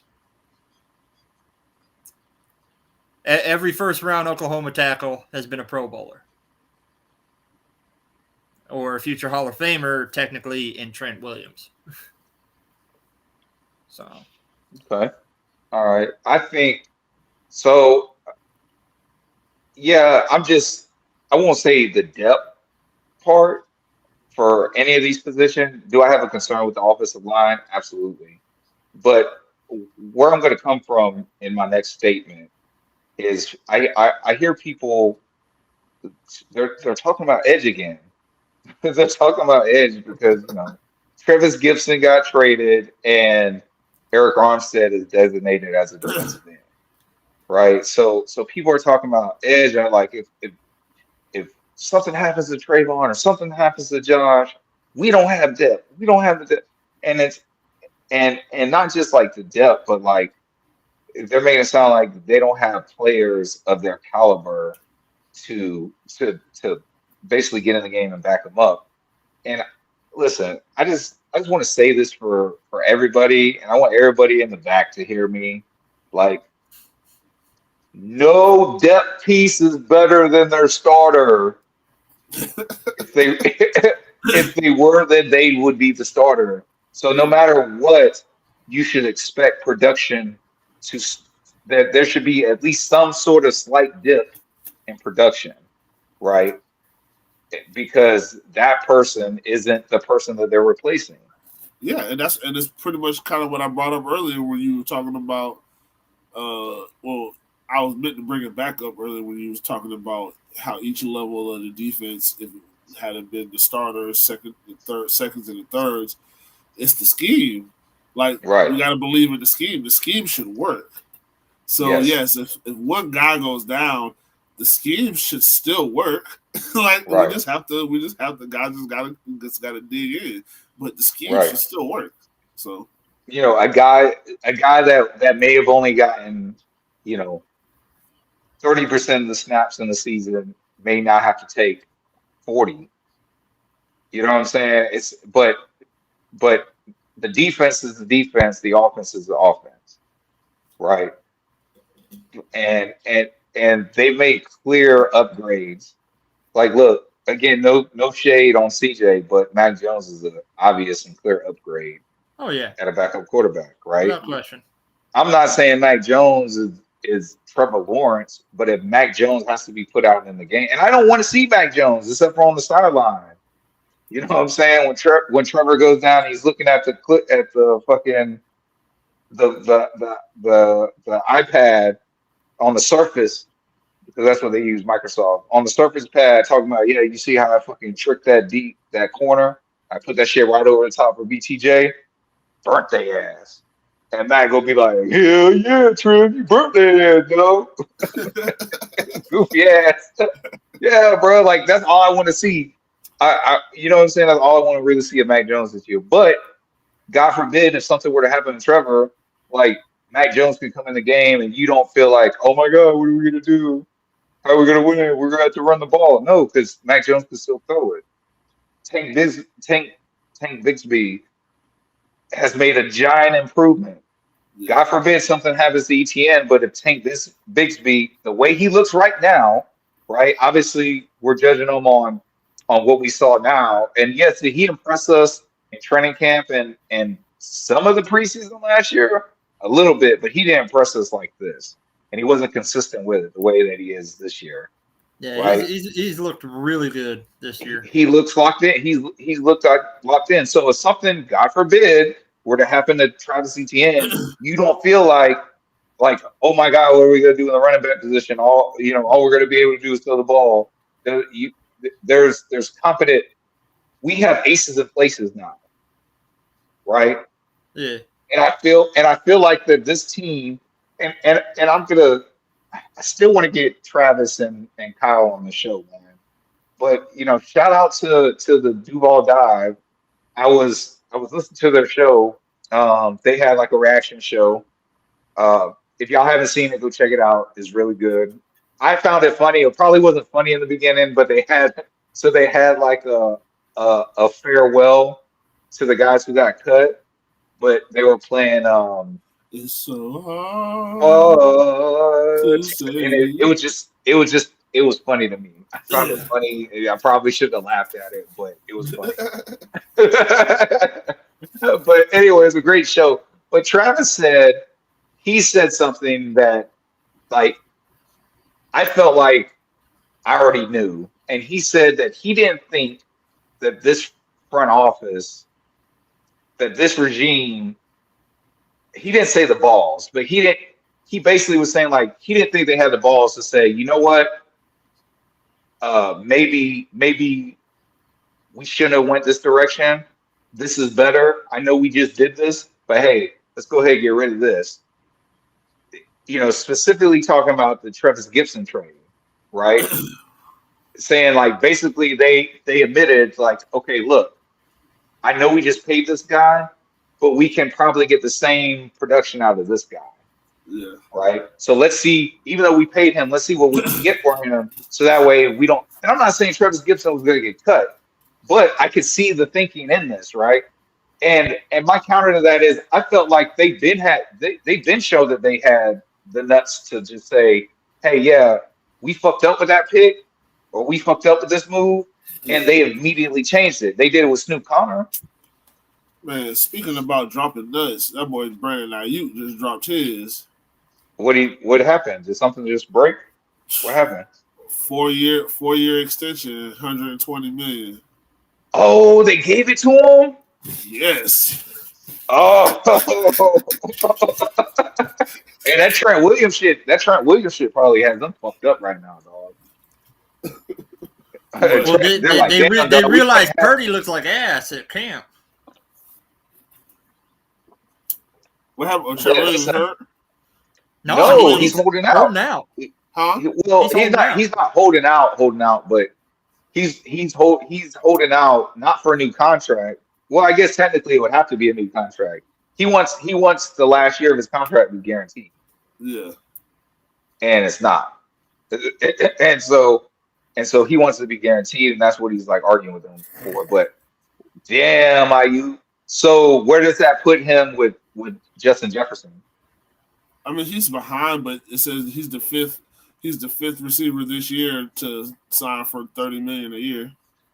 Yeah, I mean, dog, look what fucking Tyreek. Dog, Tyreek just got a deal, bro, and still had 2 years left on his, and he got him to restructure it or extend it or whatever the fuck they did, bro, to give him more front end money. Damn, bro, like Tyreek, bro, be honest. He got more babies Child coming, support man. that much, bro? He got more babies coming. Child support that much, bro? That you was like, hey, look, bro, I know I'm making money, but I'm really not making money. No, he being Like- proactive. Look, he being proactive with the child support, paying that. Look, getting the lawyers involved, paying a certain amount of money up front.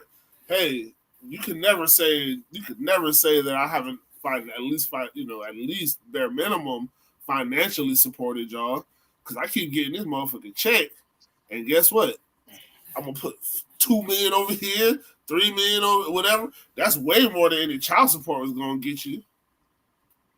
And y'all got to go through the courts. I mean, we gonna go through the courts so that I should never have to be on child support.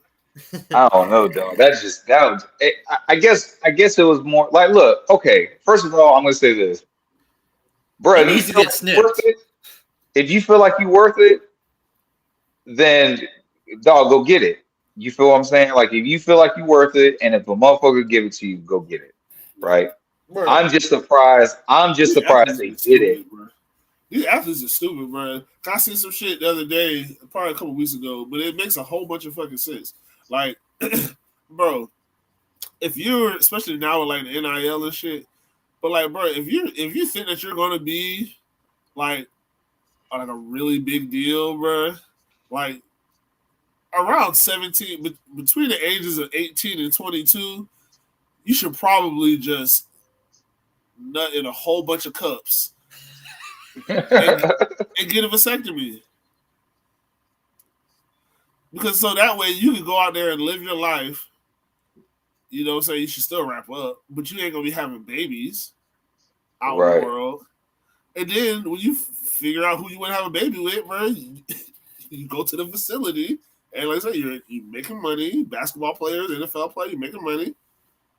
It costs. Trust me, storing samples is a lot cheaper than baby mamas. Bro, you might need to be like a what's the motherfucker that's like a counselor, but they go and they give people advice. They call you a consultant. You should be a consultant, bro. You should be a fucking consultant, dog. Hey, young man, come here. Listen, you lie, you got to get all this money and all the chickadoos are gonna want you. I didn't want to call them hoes. I didn't want to call them bitches, dog. I'm trying not to say shit. I'm trying not to say that shit like, and you still said it. But I want you to know. I wanted to justify why I chose. I understood. I figured. Hey, I figured. But anyway, bro. But nah, bro. You should be a consultant. You should be a consultant. All right, listen, real quick, bro. Real quick. I gotta get this off my chest. I don't know if we need to make a segment where I just come up, I just tell people what's fucking bugging me right now. But dog, the Texan love needs to fucking stop. It needs to fucking stop. People need to stop talking about the Texans like the Texans and CJ Stroud fucking are the next Patrick Mahomes and Kansas City Chiefs. They got this team going to the Super Bowl. They got this team going to the AFC. Like they just got this team just winning. And listen, I understand CJ Stroud had a good year, but these are the facts. All right, let me put the facts out there, dog. The facts are that they did the same thing last year that we did in 2022. The only difference is in 2022, all we had to do was beat the Titans, and we go and we're in the play. We win, we in. That's it, bro. That's it. That's all we had to do. Win and in. We lose, the Titans go. These motherfuckers needed the whole tabernacle, bro. They needed to beat the Colts, and they needed us to lose. Like, dog, we not okay. When it comes down to the record, did they get a game better than us? Yes, but they were playing a last play. They're playing a last place schedule. Like, what are we talking about? What are we talking about? Like, they had a way harder road to get to the playoffs than we did. That's all I'm saying. It's like too many things had to go right for them for that shit to happen. That's not what happened to us. And to be honest with you, if let's say everything goes the way it goes, but Indy won. Indy would have went to the playoffs. I don't even like Indianapolis like that. I don't like none of these motherfuckers in our division like that. But let's just be realistic. Like Indy would have went with Gardner Minshew at backup quarterback. And that's not a slight to Gardner. I like Gardner. I like the shoe. But I'm just saying, like, Anthony Richardson head up is 1-0 against CJ Stroud. You know what I'm saying? Like they didn't have, and I'm not saying like they would have won more games if Anthony Richardson was there. I'm just saying that they're a different team when Anthony Richardson is healthy. But my point is that the division was between three people, and it all came down to whether or not the Jaguars lost against the Tennessee Titans, dog. If we win, their shit doesn't even matter. They don't even make wild cards. You feel what I'm saying? Like, that's the shit that's blowing my mind right now. Why is everybody on Houston's dick? Do you want to? You want to say this division to lose this year because they won it last year? You want to say that? I totally agree with you. But people gotta stop. People gotta stop. Like these motherfuckers are going to go to the Super Bowl. They gotta stop that shit, bro. They gotta fucking stop that shit. This division was out of 3 fucking teams last year, and they all had to go through Jacksonville. Dude, the biggest thing I'm sick and tired of is what the media's, and I'm not talking about local or anything. I'm talking about national media. That's what I'm talking about. And over and over and over. Trevor Lawrence, man, is he really better than Daniel Jones or Gardner Minshew? They've got the same stats. Yeah, but I got tired of that bullshit. I don't listen. I don't even. That's some people who don't even have that. They don't even have their show no more, man. They had to. No, I mean, one of the biggest people that do it, and it really irritates me, is Shady McCoy on Speak. Yeah, that's what he was just talking about. That's what I'm saying. He's saying he doesn't have a show anymore. Yeah, I mean, he has a show, but he don't have that show no more. Right. And that's in a prime spot. But it's just, oh my God, dog. I have to get that off my chest. Chat, y'all, I know y'all gotta feel me on this shit. I know y'all are hearing that shit and they just talking like, can't nobody beat that team in this division. They're supposedly the only one that can match Pat Mahomes. That's what I'm saying. That's insane. That's fucking insane, bro. If you're gonna do that, and listen, Jay brought a good point to the next thing I'm about to say, but I still think that my shit is validated. What I'm about to say. If you're gonna say that on such a small sample size for CJ Stroud, then you might as well say that shit about Jordan Love and the Packers, dog. You might as well. I mean, how many touchdowns did fucking uh uh CJ Stroud only threw like 24 touchdowns? I think I think Jordan Love, how many touchdowns Jordan Love threw? Like 31? Yeah, he was in his 30s. Like 31, 34?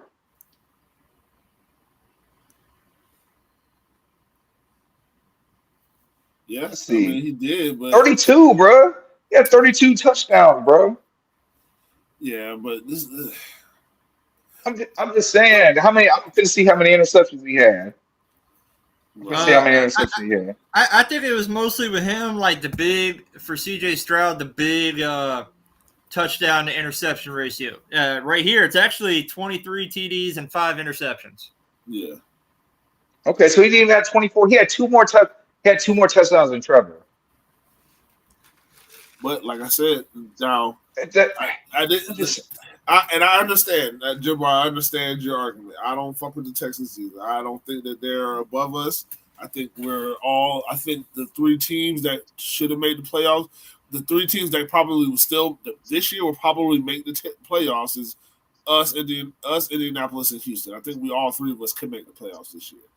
Problem is, you get worked up because everything was valid until you said Jordan Love, bro. We can't look at Jordan Love and CJ I'm Stroud in saying the small sample same. size. But I just want to be clear to everybody else. What he's about to say is a valid. He is also valid in his point too. But my point derives from a sample size. You saw Yeah, but CJ play a year, and you saw Jordan Love play a year the in the sample same size. year. Yeah, but the sample size, even the sample sizes aren't the same because we have Jordan Love who's gone through how many preseasons? That would have been his fourth. This would be his 4th. Last year would have been his 4th preseason, right? Or this year? Yes. Yeah. Yes. No, last year So, would have been his fourth. so Yes. this is year 5. Yes. The man been in the NFL for 4 years. You got to sit behind Aaron Rodgers for 3 of those years, dog. You got to learn a lot. You got to learn a lot in that system. You got to learn a lot with that team and that culture. And like I said, he's preparing as a backup, which means you're preparing to start if you have to in the NFL. He's going out there in the preseason, probably lighting shit up. I don't know what his preseason stats are, but they felt good enough about enough about what they were seeing to be like, hey, Aaron, we can't do it no more.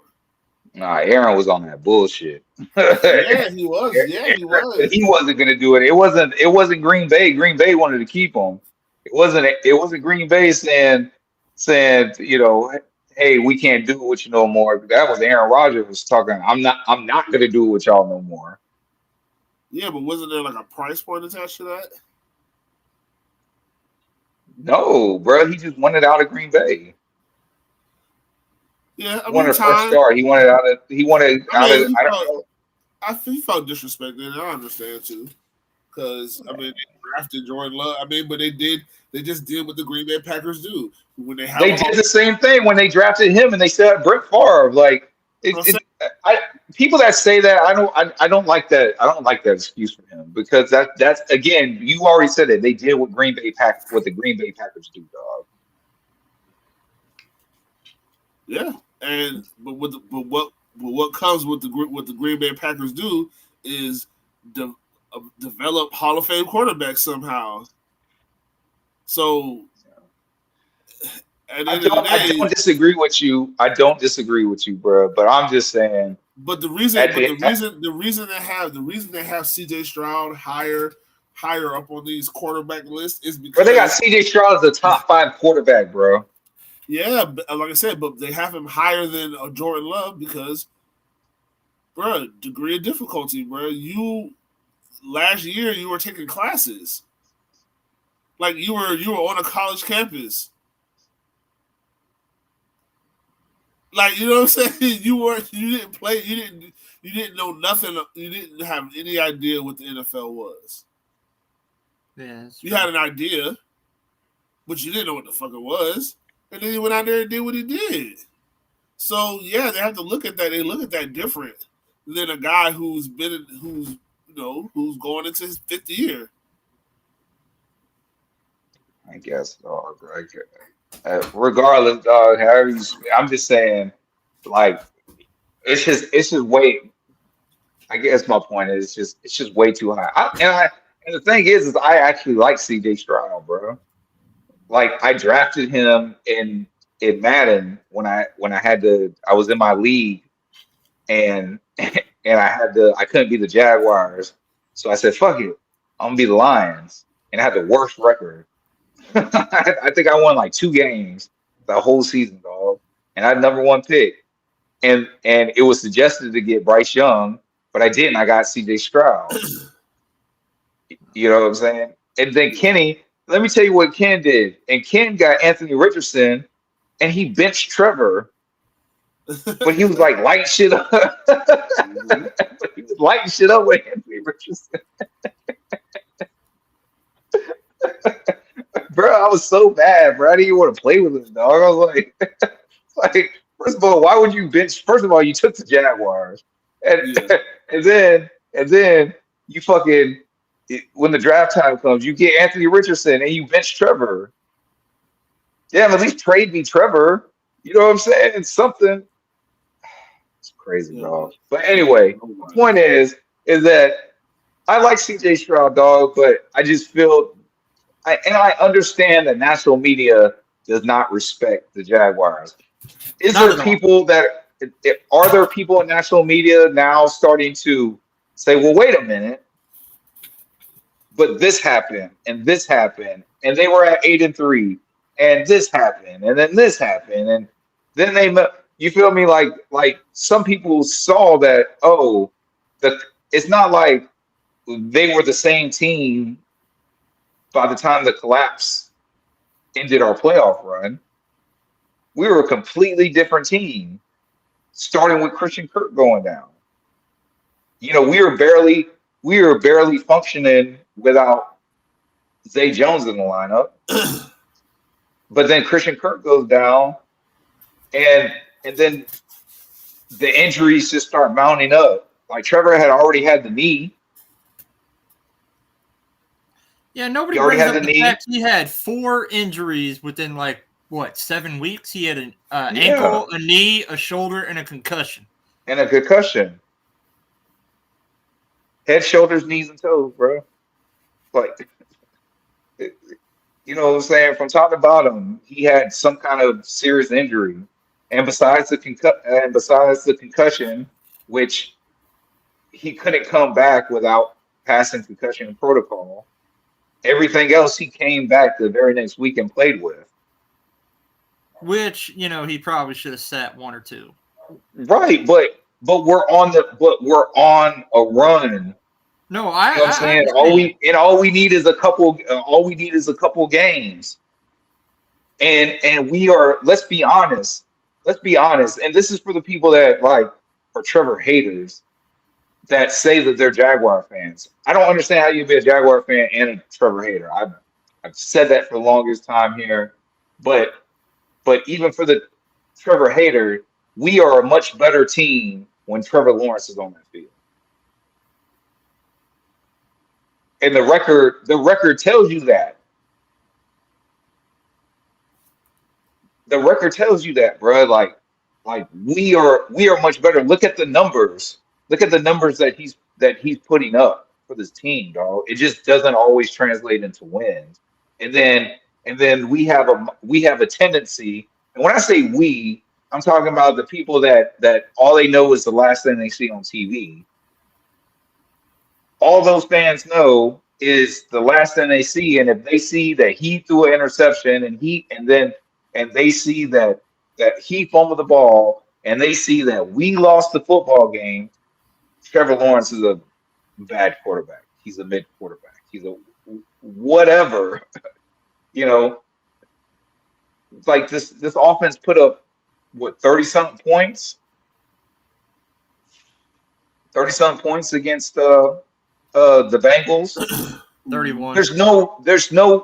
There's no reason putting up that many points, dog, that we should have lost against the Bengals.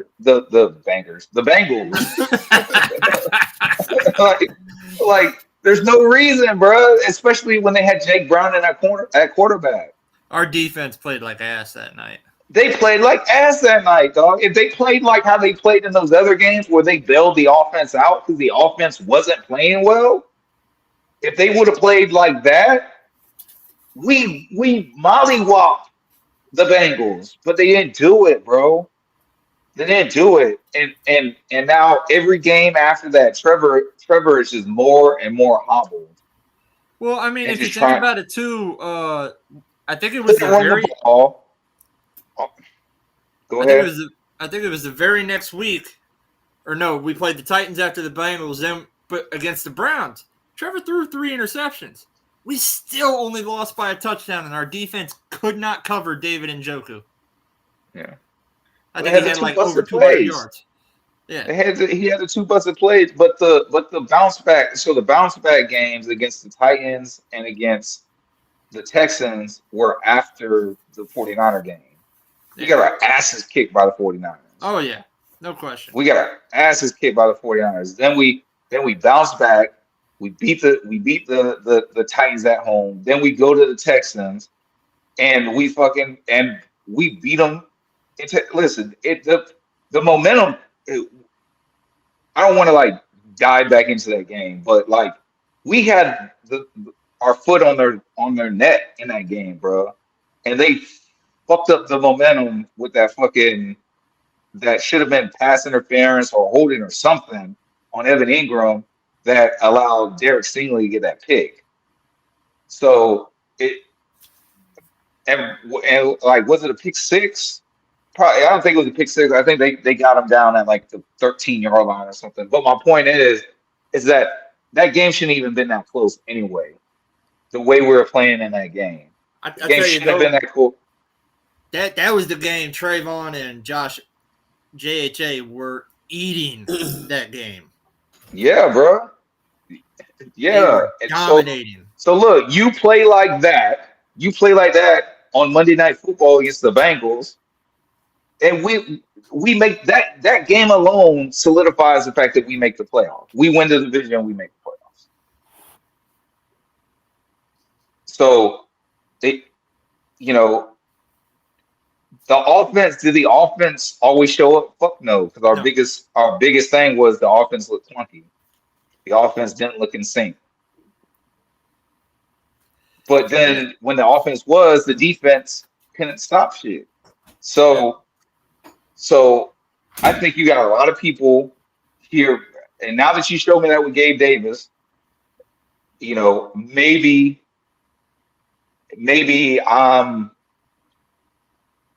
this is me being like pessimistic or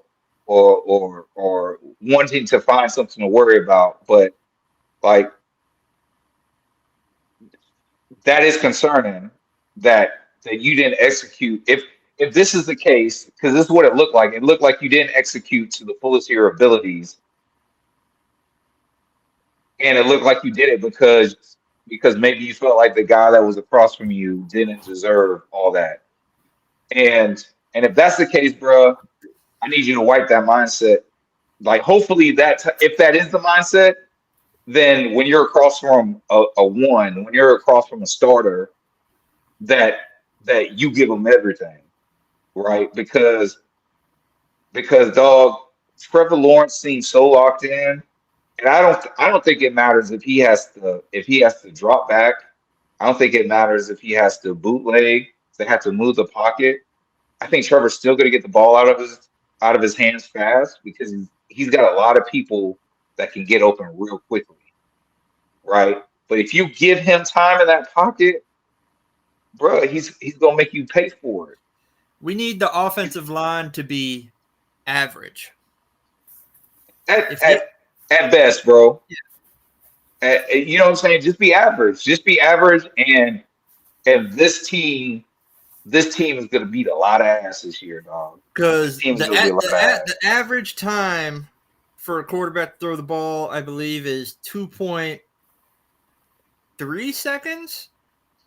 If they can get him there on a consistent basis or whatever, you're right. No, that's the second. That was Trevor's release time last year. He had the second fastest release time. I think the average is more like 2.8, almost 3 seconds. The average is almost 2.7. 2.7 is the average. 2.7. Yeah. You know what I'm saying? So, but if you could give him that 2.5, 2.7, if you give him 3 seconds, like Trevor's going to make something happen.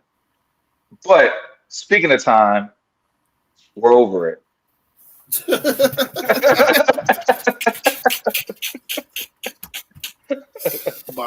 That's on me, guys. Yo. Yep, Jimbo got on bro. But yeah, bro, that should be on my chest. And listen, if I can't tell it to you guys, if I can't tell it to everybody in the chat, bro, if I can't tell it to the future YouTube and X and Facebook watchers, then I'm just talking to myself, right? So with that said, that guy used mayonnaise. He puts mayonnaise. He puts mayonnaise on his cake. He puts mayonnaise. Mayonnaise is frosting, dog. He puts mayonnaise. He puts mayonnaise on his mayonnaise. Oh my god, he makes a mayonnaise on mayonnaise sandwich. That's crazy. Hey, real quick, Jimbo. You know my argument earlier with the whole Daniel Jones and Gardner Minshew comparison people have been making. Yes. With Trevor. It's funny how everybody seems to not want to admit the point that, hey, his rookie season, 22, we led the league in drops. Last year, we were second to last in drops. And, I mean, imagine if, like, half those drops didn't happen. You think that would affect his stats and people would start shutting up a little bit more? Yeah, I mean, yeah, we've already talked about that. But the point is that it's annoying. It's annoying, and the fact that people anointing Trevor.